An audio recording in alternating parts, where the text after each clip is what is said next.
வணக்கம் தோழர்களே. வட இந்தியா பற்றி எரிந்து கொண்டிருக்கிறதுங்க. ரத்த ஆறு ஓடிட்டு இருக்கு. கிறிஸ்தவர்களை குறிவைத்து அடித்து வெளுத்துட்டு இருக்காங்க. மால்கள்ல நுழைஞ்சு அழிக்கிறது, கடையை அடிக்கிறது, பழங்குடி கிராமங்கள்ல நுழைஞ்சு அவங்களை அடிச்சு தள்ளுறதுன்னு மிகப்பெரிய வன்முறை காடாக RSS பஜ்ரங் தள் என்கிற கிளை அமைப்பு செயல்பட்டு இருக்கு. அரசு வேடிக்கை பார்த்துட்டு இருக்கு. என்ன நடக்குது? கிறிஸ்துமஸ் இன்னைக்கு சந்தோஷமா கொண்டாடணும்னு நினைச்சிருக்காங்க. ஆனா வட இந்தியாவில குறைந்தபட்ச நாகரிகமோ குறைந்தபட்ச சக மனிதனை மதிக்கணும் அப்படின்ற எந்த அடிப்படையான குணமும் இல்லாம இருக்கு ஒரு கும்பல். வெறியேற்றப்பட்ட ஒரு கும்பலை வளர்த்து வச்சிருக்கு. ஒவ்வொரு கிறிஸ்துமஸ்க்கும் இது மாதிரி பண்றானுங்க. ஆனா இந்த கிறிஸ்துமஸ்க்கு வேற லெவல்ல பண்ணி விட்டானுங்க. முதல்ல ஒரு கிராமத்துக்குள்ள நுழையிறானுங்க. அது ஒரு பழங்குடி கிராமம். அது சத்தீஸ்கர் மாநிலத்தில் இருக்கிற ஒரு பழங்குடி கிராமம். அந்த கிராமத்துக்குள்ள நுழைஞ்சு வீட புறா அடிச்சு ஒட்டச்சு காலி பண்ணி மக்களை அடிச்சு, அங்க இருக்கிற பொருள்கள் எல்லாம் அடிச்சு ஒட்டச்சு, மனுஷங்களை எல்லா அயோக்கியத்தனமும் பட்டாய். என்னடான்னு அதுக்கப்புறம் ஸ்டோரிய பார்த்தா அந்த ஊரோடைய தலைவர், பஞ்சாயத்து தலைவரா இருக்கக்கூடிய ஒரு பெரியவர், 70 வயசு. அவருக்கு திடீர்னு உடம்பு முடியாம போகுது. அவரை கவனிக்கிறதுக்கு பணம் இல்லை, மருத்துவம் பார்க்க பணம் இல்லை. அப்ப இந்த பாஜகவினுடைய பொறுப்பாளரா அவர் இந்த ஊர்ல இருக்கிறார். அதனால பாஜக காரங்கிட்டலாம் போய் காசு கேட்கறாங்க, எவனுமே கொடுக்கல. இவர் ஆஸ்பத்திரி கூட்டு போய் எப்படி பாக்குறதுன்னு தெரியாம தவிச்சிருக்கிறாரு அவங்க பையன். அப்ப அங்க ஊழியம் செஞ்சிட்டு இருக்கிற ஒரு கிறிஸ்தவர் உங்க அப்பாவை நான் பாத்துக்கிறேன்னு அவருக்கு உதவி பண்றாரு, மருத்துவம் பாக்குறாரு. கொஞ்ச நாள் அவர் இறந்தும் போயிடுறாரு. இந்த இறந்து போனவர் என்ன சொல்லிட்டாரு, இத்தனை பேரும் உதவி செய்யல, நமக்கு கூடயே இருந்தாங்க, நம்ம அடியாளாவே இருந்தோம், ஒருத்தனும் உதவி செய்யல. இந்த சாமியார் அம்புட்டு உதவி செஞ்சாரியா, என்ன கிறிஸ்தவ முறைப்படி அடக்கம் பண்ணுன்றார். நான் எப்படி சாகணும், நான் எப்படி அடக்கம் பண்ணணுன்றது என்னுடைய சுய விருப்பம். நான் கிறிஸ்தவ முறைப்படி அடக்கம் பண்ணணுமா, இல்ல எந்த சடங்கும் செய்யக்கூடாதா, இல்ல இந்து முறைப்படி செய்யணுமா, இது தனி மனிதனுடைய விருப்பம். இதுல எப்படி ஒரு அரசியல் கட்சி வரும்? இத கேள்விப்பட்டோன்னே பஜ்ரங் தள் ஊருக்குள்ள இறங்கிட்டான். ஊருக்குள்ள இறங்கி ஊரையே சூறையாடுறான். சூறையாடி முடிச்சுட்டு இவரை அடக்கம் பண்ணியாச்சு. கேஸ போட்டிருக்கா கோர்ட்ல. கேஸ போட்டு இவர் ஒரு இந்து, அவரை இப்படி அடக்கம் பண்ணிட்டாங்க, இது எங்களுக்கு அவமானமா இருக்குன்னு சொன்னா நீதிமன்றத்துக்கு மூளையோட யோசிக்கணும்ல. நீதிமன்றம் அவர் இந்து கிறிஸ்தவரம் மாறினதுக்கு எந்த அடையாளம் இல்ல, சர்டிபிகேட் இல்ல, பணத்தை தோண்டி எரின்னு இருக்கு. பணத்தை தோண்டி எரிச்சிருக்கிறாங்க. அந்த கிராமத்துல வன்மத்தோட நுழைஞ்சு அந்த கிராமத்தையே சூறையாடின காட்சியை பாருங்க. ये आप देख सकते हैं यहाँ पे तोड़ दिया गया। पुलिस पुलिस पुलिस अभी पहुंची जब सब कुछ टूट गया। जैनी की घटना को अंजाम दे दिया गया है।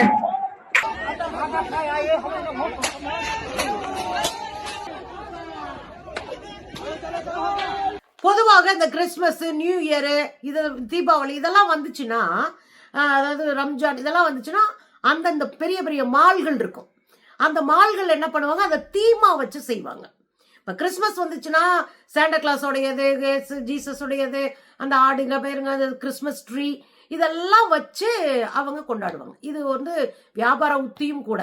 இதுக்கு தீபாவளி வந்துச்சுன்னா தீபத்தை வச்சு, அதை வச்சு, இதை வச்சு. பொங்கல் வந்துச்சுன்னா பொங்கல், பணம், ஆடு கீடு, உழவர்கள் இப்படி வச்சு தீம் வைக்கிறது எல்லா கடைகள்லயும் பார்க்க முடியும், பெரிய மால்கள்லயும் பார்க்க முடியும். அதே போல இதே சத்தீஸ்கர்ல மால்ல கிறிஸ்துமஸ்க்கான தீம் ரெடி பண்ணி ரொம்ப அழகா சாண்டா கிளாஸ் ஆத்து இதுன்னு வச்சு பூக்கள்லாம் வச்சு ரெடி பண்ணி எல்லாம் வைக்க இந்த பஜ்ரங் குரூப் போய் மொத்தமா அடிச்சு உடைச்சிருக்கானுங்க. மொத்தமா அடிச்சு உடைச்சிருக்கானுங்க. ஒரு பழங்குடி கிராமத்துல அதே மாநிலத்துக்குள்ள நுழைஞ்சு அடிச்சு நொறுக்கிருக்கானுங்க. இன்னொரு பக்கம் மாலுக்குள்ள நுழைஞ்சா அடிச்சு நொறுக்குறாங்க பாருங்க.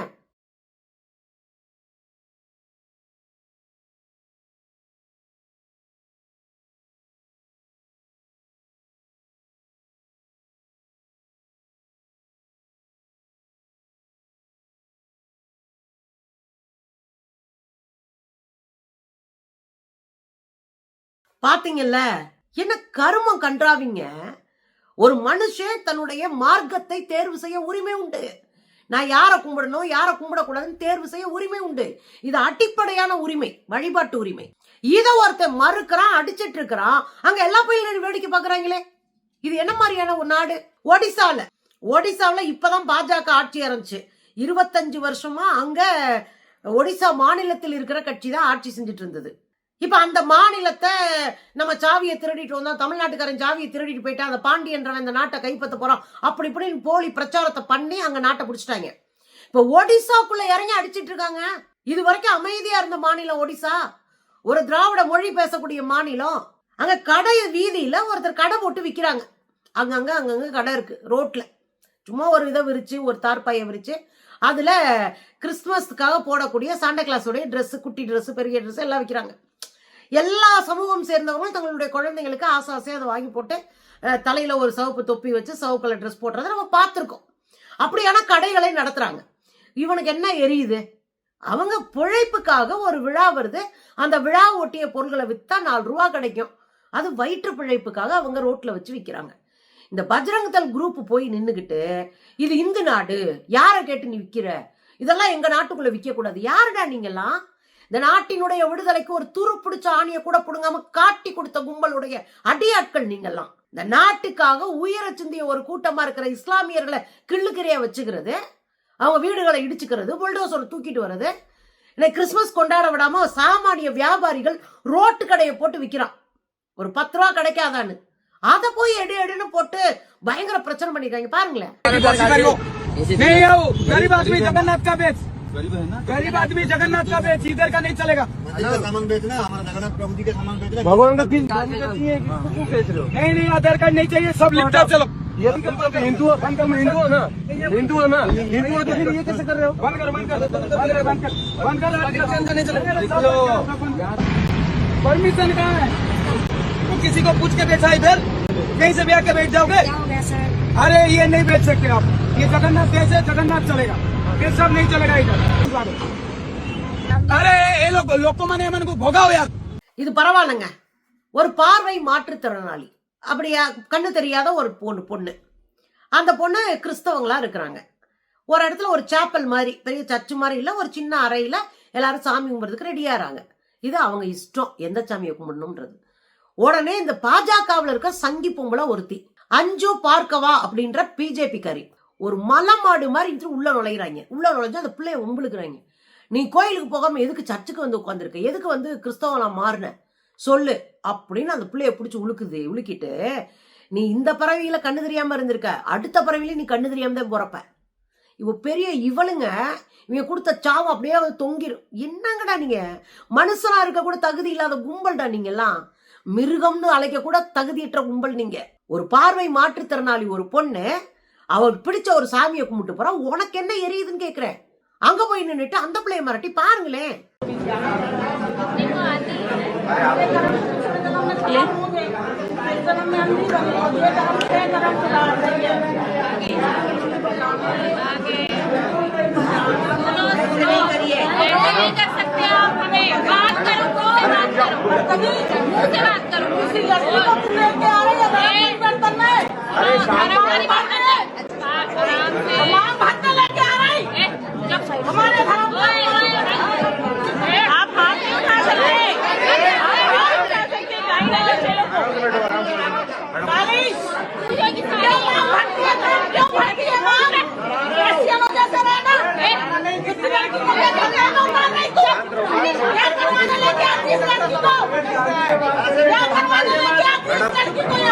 இந்த கும்பல் தான் உத்தரப்பிரதேசத்துல கிறிஸ்தவ பாதிரியார குடும்பத்தோட எரிச்சு விட்டவங்க. ஞாபகம் இருக்கா? பஜ்ரங் தள் அப்படின்றவன், திரும்ப சொல்றேன், அவன் ஒரு அடியாளு. பாஜகவுல வெறுப்பு ஏற்றப்பட்டு மூலச்சலவை செய்யப்பட்ட சாதாரண குடும்பங்களை சேர்ந்த அடியாட்களை தான் பஜ்ரங் தள்ள வைப்பான். இந்த பஜ்ரங் தள்னாலே அவன் அடியாளு. குஜராத்ல மிகப்பெரிய கலவரத்தை தூண்டும் போது பஜ்ரங் தள் சார்ந்த இளைஞர்கள் தான் நிறைய ஆயுதங்கள் எடுத்து போய் நிறைய பேரை கொன்னு புதைச்சாங்க. நிறைய கூட்டுப்பாலியல் வல்லுறவு செஞ்சது இந்த பஜ்ரங் தள் தான். இவனுங்க தான் இந்த கிறிஸ்தவ சாமியார ஒருத்தர வேன்லயே வச்சு குழந்தைங்களோட எரிச்சாங்க தெரியுமா? அத செஞ்சவங்க. அன்னைக்கு அங்க கலெக்டரா இருந்தவர், அந்த எரிக்கப்பட்டதுக்கு பக்கத்து மாவட்டத்துல கலெக்டரா இருந்தவர் பாலகிருஷ்ணன் IAS, நம்ம தோழர். அவர் ஒரு பேட்டி கொடுத்திருக்காருங்க, அதிர்ச்சியான பேட்டிங்க. ராஜஸ்தான்ல இருந்து ஒருத்தவங்க வர்றாங்க, அவர் IAS கலெக்டரா இருக்காரு உத்தரப்பிரதேசல. ராஜஸ்தான்ல இருந்து வந்த வண்டி ஆக்சிடென்ட் ஆயிருது. ஆக்சிடென்ட் ஆகி நிறைய பேர் சிதறி கிடக்குறாங்க, நிறைய பேர் செத்துட்டாங்க, கொஞ்சம் பேர் உயிருக்கு போராடிட்டு இருக்காங்க. அவங்களை காப்பாற்றணும், இதான் சூழல். நடுராத்திரி நடக்குது, இவர் போய் நிக்கிறாரு, என்ன பண்றதுன்னு தெரியல. ஆம்புலன்ஸ்க்கு போன் பண்ணி வர சொன்னா ஆம்புலன்ஸ் டிரைவரை தேடி தெரிஞ்சிருக்காங்க. அப்போ லட்சணத்துல இருக்காங்க இவங்க. இந்து நாடு, சந்து நாடு, பொந்து நாடுன்றவன் இந்து மக்களுக்கு கூட நேர்மையா இல்லாத ஒரு கும்பல். அப்ப அந்த மக்கள் உயிருக்கு போராடிக்கிட்டு இருக்காங்க. யாரடா கூப்பிடுறது? டக்குன்னு இவருக்கு ஞாபகம் வருது, ஸ்டேன் சாமி, கிரகாம் ஸ்டேன்ஸ் அப்படின்ற அந்த தொழுநோயாளர்களுக்கு வேலை பார்த்துட்டு இருக்க, பழங்குடிகளுக்கு வேலை பார்த்துட்டு இருக்க ஒரு ஃபேமிலி மேனா இருக்கிற ஒரு பிரச்சாரகர். அவரை கூப்பிட்டுருக்காரு இந்த பாலகிருஷ்ணன். கூப்பிட்ட உடனே அவர் சும்மா வரல, உடனே ஆம்புலன்ஸ் ஒரு 10 நர்ஸுங்களை கூப்பிட்டு அவர் கார் எடுத்துக்கிட்டு அவர் இன்னொரு வேன் எடுத்துக்கிட்டு அவர்கிட்ட என்னென்ன வசதிகள் இருக்கும் அதை பூரா தூக்கிட்டு வந்து மக்களை காப்பாத்துறாரு. அவர் வண்டியில ஏத்திட்டு ஒரு ஒரு ஆளா ஆஸ்பத்திரி தூக்கிட்டு ஓடுறாங்க. அவர் இல்லாட்டினா பலரும் செத்துருப்பாங்க. அவரை தான் இந்த சங்கி பயலுக எரிச்சு கொண்டாங்க. லெப்பர்சி தொழுநோயாளிகளுக்கு வேலை பார்த்து, பழங்குடிகளுக்கு வேலை பார்த்து, அவங்களுக்கு கல்வி கொடுத்து, இங்கேயே தங்கி தன் குடும்பத்தோட வேலை பார்த்த மனுஷனை 2 குழந்தைங்களோட சேர்த்து எரிச்சு விட்டவங்க இதே பஜ்ரங் தள் தான். எவ்வளவு கேடுகட்ட பயலுகன்னு பாருங்க. ரொம்ப வைத்தறிச்சலா போட்டிருந்தாரு. அவ்வளவு உதவி செஞ்சாருங்க நம்ம நாட்டுக்கு வந்த அந்த மக்களுக்கு. அவரை போய் எரிச்சிட்டாங்க. ஏன்னா அவ்வளவு பாலகிருஷ்ணனுடைய பேட்டியை கேட்கவே முடியல. பாருங்களேன். கலெக்டர் இருந்தேன். அப்போ போய் பார்க்குறேன், ராஜஸ்தானில் வந்தவங்களாம் ரோட்டில் செதறி கிடக்குறாங்க. நான் என்னடா பண்ணு சொல்லிட்டு எல்லாம் போலீஸ்கிலீஸான்னு சொல்லி ஆம்புலன்ஸை வர சொல்லனா, கவர்மெண்ட் ஆம்புலன்ஸ் வரல. என்னடா ஆம்புலன்ஸுக்கு டிரைவர் காரணம் தேடி இருந்தாங்க. உடனே எனக்கு இவர் நம்பருக்கும் உடனே தகவல் சொல்லுங்கடா, அவர் வர சொல்லுங்கிறேன். அவர் வரும்போதே அவர்கிட்ட ஒரு ஆம்புலன்ஸ் இருந்தது. அவர் போகிற வண்டி, இந்த எரிச்ச வண்டி இருக்குல்ல, அவரை கொலை பண்ண வண்டி, அந்த வண்டியும் எடுத்துகிட்டு வந்து இவங்களை காப்பாற்ற வந்து இந்த நர்ஸுகள் அவங்களுடைய செவிலியர்லாம் கூப்பிட்டு வந்து ஆஸ்பத்திரி கூப்பிட்டு வந்து நாங்களாம் அந்த காயமடைஞ்ச ஆளுகள்லாம் வெளியில் கொண்டு வந்து அங்கேருந்து நான் முதல்ல கிளப்பி விட்டதே இவருடைய வண்டியில தான். இது வட இந்தியாவிலங்க. ஆனா தென்னிந்தியா படிச்ச ஊரு, குறைந்தபட்ச நாகரிகம் தெரிஞ்ச ஊரு, குறைந்தபட்ச அறத்தோட இருக்கிற ஊரு. இங்க வேற மாதிரி கொண்டாடுறாங்க. இதே கேரளாவில் கிறிஸ்துமஸ் எப்படி கொண்டாடுறாங்க? பள்ளிக்கட்டு சபரிமலைக்குன்ற பாட்டு யார் பாட்டு? ஐயப்பன் பாட்டு. பள்ளிக்கட்டு சபரிமலைக்கு அந்த பாட்டு ஐயப்பன் பாட்டு. இங்கே கிறிஸ்துமஸ் கொண்டாடிட்டு இருக்கிறாங்க. தேவாலயத்துல இந்த டியூன்ல பாட்டை போட்டு எல்லா மக்களும் சேர்ந்து ஆடுறாங்க. இதான் நம்ம ஊரு. புரியுதுங்களா? இங்க மத பேதம் கிடையாது. இங்க மதத்தை வச்சு நீ உள்ளடி வேலை பாத்துறலாம்னா இங்க அதை செய்ய முடியாது. ஏன்னா கிறிஸ்தவர்கள் கோயிலுக்குள்ள பள்ளிக்கட்டு சபரிமலை பாட்டி எல்லாரும் சேர்ந்து நின்று பாடுறாங்க. கோரசா பாருங்களேன்.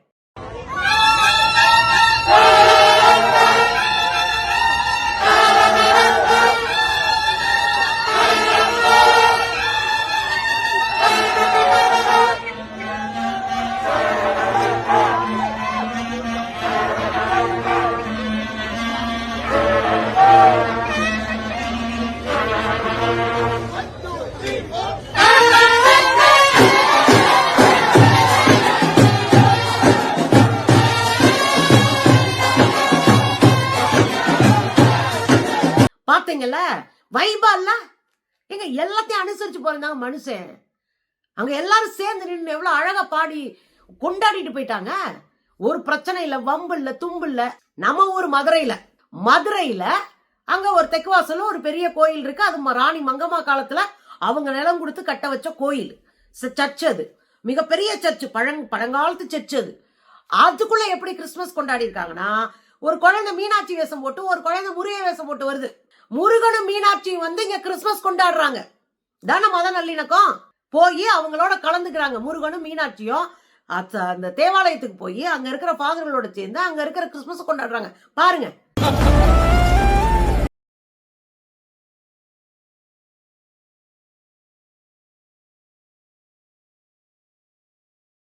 பாத்தீங்களா? இதாங்க மனுஷங்க இருக்கிற ஊரு. இதாங்க குறைந்தபட்ச நாகரிகம் தெரிஞ்ச மனிதர்கள் வாழக்கூடிய ஊரு. இதே பாருங்க திருவொற்றியூர், சென்னையில ஒரு சாண்டா கிளாஸ் 2 வீலர்ல போறாரு. பின்னாடி ஒருத்தர் உட்காந்துட்டு போறாரு. போற இடத்துல எல்லாருக்கும் டாட்டா காமிச்சிட்டு சந்தோஷமா போறாருங்க. முஸ்லீம் குழந்தைங்க, கிறிஸ்தவ குழந்தைங்க, இந்து குழந்தைங்க எல்லாருக்கும் பரிசு கொடுக்குறாரு. மனுஷங்க எல்லாருக்கும் கொடுக்குறாரு. தன் அன்பை எல்லா வழியிலையும் பகிர்ந்துக்கிறாரு. அவர் யாரும் கூட தெரியாது. முகத்தை சாண்டா கிளாஸ் இதை போட்டு மாஸ்க போட்டு மூடி இருக்கிறாரு. பாருங்க.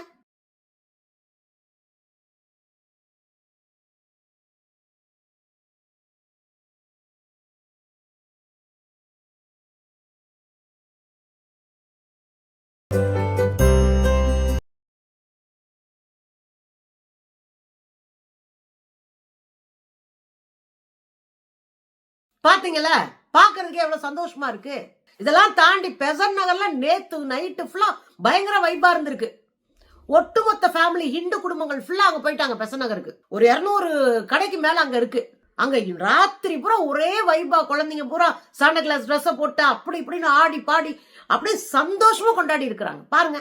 பயங்கர வை பிரதர். இந்த டைம் பயங்கர கிரவுடு. இது வரைக்கும் பாத்தீங்கன்னா ஒரு 50 கடைகள் தான் இருக்கும். இந்த தடவை பாத்தீங்கன்னா 200 கடைகள் இருக்கு பெசன்ட் சைடுல. நாங்க ஒரே ஆளு தான் மிஸ் பண்றோம். அவர் யாருன்னா முரளி தர்மலிங்கா. பசங்களாம் என்ஜாய் பண்ணுவாங்கன்றதுக்காக வந்தோம். இப்பதான் செலிப்ரேட் பண்ண ஆரம்பிக்க போறாங்க. பாத்தீங்கல்ல, இதுதாங்க மனுஷங்க இருக்கிற ஊரு. நமக்கு அவங்களுக்கு ஏணி வச்சாலும் எட்ட மாட்டேங்குது பாருங்க. அவங்க மிருகமா இருக்காங்க, ஏவி விட்டா கடிக்கிற மிருகமா இருக்காங்க. குறைந்தபட்சம் மனிதனுடைய நாகரிகத்தை கூட அவங்க கடைபிடிக்கல. ஒரு மனுஷங்கிட்ட எந்த லெவலுக்கு நம்ம உரிமை எடுத்துக்கணும்னு தெரியல. இறங்கி நின்று அடிச்சுக்கிட்டு ரத்த ஆரம் ஓட வச்சு அந்த ஊரவே துவம்சம் பண்ணி வச்சிருக்காங்க. இது 2-3 தான் போட்டிருக்கேன். எக்கச்சக்கமா நடந்திருக்கு. சின்னதாக ப்ரேயர் பண்ணிக்கிட்டு இருக்கிற இடத்துல போய் நின்று வெளியே நின்றுட்டு சாமி பாட்டை பாடுறது, இவங்க இந்து பாட்டை பாடுறது. இன்னொரு இடத்துல போய் நின்று அவங்க வீட்டை இடிக்கிறாங்க. சேப்பல்ல ப்ரேயர் நடந்துட்டு இருக்கு. ஒரு பக்கம் ப்ரேயர்ல அவங்க ப்ரேயர்ல மும்மரமா திருறாங்க. இந்த ஒரு பொம்பளை போய் சுத்தியில் எடுத்துட்டு போய் அடிச்சு உடைக்கிறாங்க. ஒரு சங்கி பொம்பளை. என்னங்க நடக்குது? அது நாடா என்ன? பேசாம நம்ம தென்னிந்தியாவை பிரிச்சு தனி நாடாக்கிக்கணுங்க. இந்த சங்கி பயல்களோட நம்ம இருக்கவே முடியாதுங்க. இவன் மனுஷனே இல்ல. இங்க இருக்கிற சங்கிகளை பொட்டணம் கட்டி அங்க அனுப்பிட்டு நிம்மதியா இருக்கணுங்க மனுஷங்க. நம்ம முடியலைங்க அதெல்லாம் பார்க்க.